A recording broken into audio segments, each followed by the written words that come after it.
മതവിദ്വേഷമുയർത്തുന്ന അപവാദ പ്രസ്താവനയാണ് മാർ മാത്യു ആനിക്കുഴിക്കാട്ടിലിന്റെ ഭാഗത്തു നിന്നും ഉണ്ടായതെന്ന് വെള്ളാപ്പള്ളി ആരോപിച്ചു. മതപരിവർത്തനം നടത്തുന്നത് ക്രിസ്ത്യൻ സമുദായമാണ്. ഇതിനായി കോടികളുടെ വിദേശ പണവും അവർ ഒഴുക്കുന്നുണ്ട്. ആനിക്കുഴിക്കാട്ടിലിന്റെ തറവറ പറച്ചിൽ മതനേതാവിന് ചേർന്നതല്ല. വിഷം കുത്തുന്ന വർഗീയവാദിയായ ആനിക്കുഴിക്കാട്ടിലിനെതിരെ കേസെടുക്കണം, വെള്ളാപ്പള്ളി പറഞ്ഞു. ഇത്രയും വർഗീയവാദി ആയിട്ട് വിഷം തുപ്പുന്ന വർഗീയത പറയുന്നൊരു തിരുമേനി ഇന്ത്യയിൽ കാണുകയില്ല.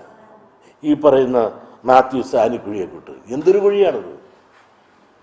ഈ കുഴി മഹാകുഴിയും അപകടം പിടിച്ചൊരു കുഴിയാണ്.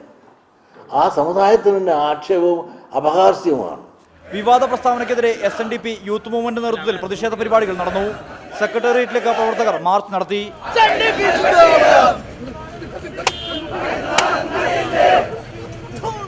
ഇടുക്കി ബിഷപ്പിന്റെ പരാമർശം ഒഴിവാക്കാവുന്നതും ദുഃഖകരവുമാണെന്ന് സീറോ മലബാർ സഭ വക്താവ് ഫാദർ പോൾ തേലക്കാട്ട് പ്രതികരിച്ചു.